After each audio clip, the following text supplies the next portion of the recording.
You ever have one of those weeks where every little thing just seems to unravel all at once? That was me last spring. My name's Marcus, and at the time, I'd been married to Claire for nearly 6 years. We were in a bit of a rut. Nothing toxic, nothing volatile, just that dull ache of routine. I chalked it up to life. Bills, work, and whatever it was that had made us too tired to reach for each other in bed anymore. Claire worked from home as a digital designer, constantly juggling tight deadlines and fussy clients. I worked construction management, long hours, early mornings. Our paths barely crossed most days. But I still thought we were solid. Maybe not exciting, maybe not passionate like the early days, but solid. The thing that kick-started it all? Claire's laptop. One Monday morning, she called me in a panic. "It won't turn on. Like it all. I have a deadline, Marcus. What do I do?" I was already late for a site inspection. I tried my best to calm her down. "Take it to one of those tech repair shops. Or call someone in. Don't stress, we'll figure it out." That afternoon, she texted me saying she found a guy who does house calls. "Quick, cheap, and convenient," she wrote. His name was Darren. Darren the IT guy. I didn't think much of it at first. The next couple of days were business as usual. I came home tired. We ate dinner in front of the TV, and she worked late in her office. She said Darren had fixed the laptop and even sped it up with some extra hardware upgrades. I thanked her for handling it and moved on. But then I noticed something odd. Claire started dressing differently. Nothing extreme, just more intentional. Lipstick during the day. Brushed hair. A new top I'd never seen before. She said she had video calls. But she didn't used to get dolled up for Zoom. One night, I came home early from work. She hadn't heard me come in. I walked past her office and saw her on her phone laughing. She looked radiant, almost giddy. Then her tone changed, softer, flirtier. I didn't recognize that version of her.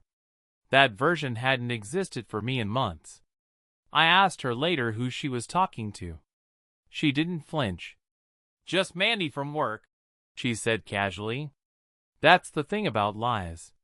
The first one's hard. After that, they just roll off the tongue.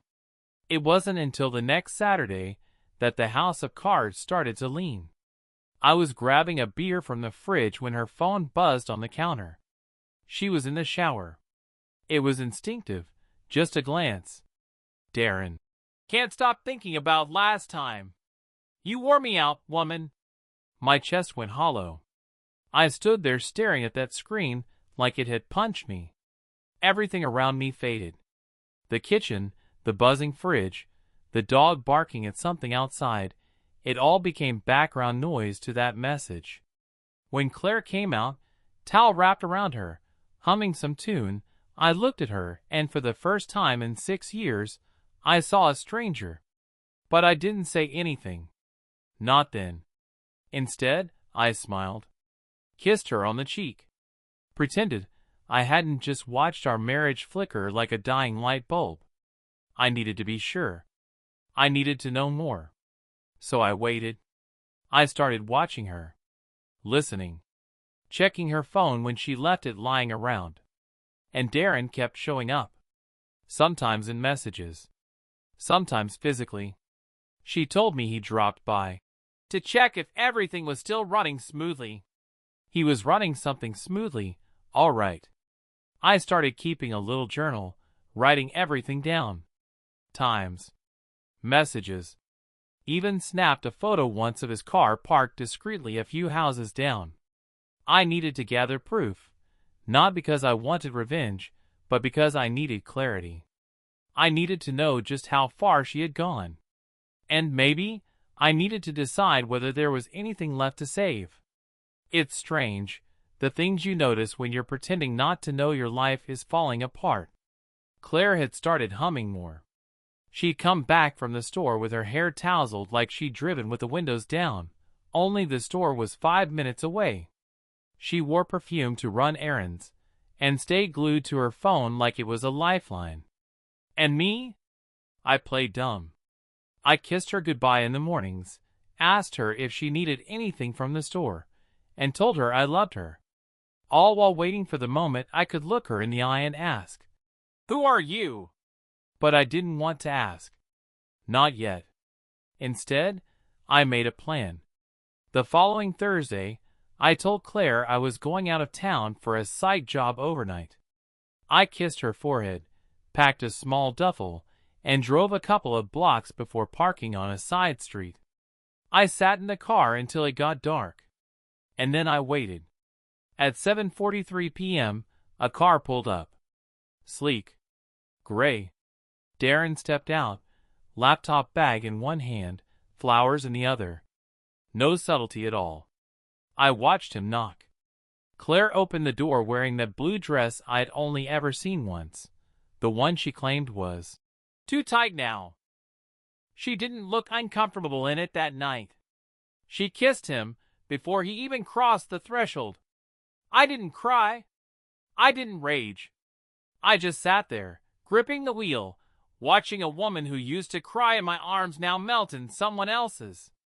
I waited nearly 3 hours before driving home. I wanted to give them time to get comfortable. When I walked through the door, I made sure to be loud about it. The keys jangling, the boots on the hardwood, and I heard the chaos upstairs, the scramble. A half-dressed Claire burst into the hallway like a kid caught sneaking candy.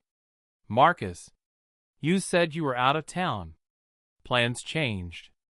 Darren followed seconds later, buttoning his shirt, looking more like a kicked puppy than the suave technician who strutted in earlier.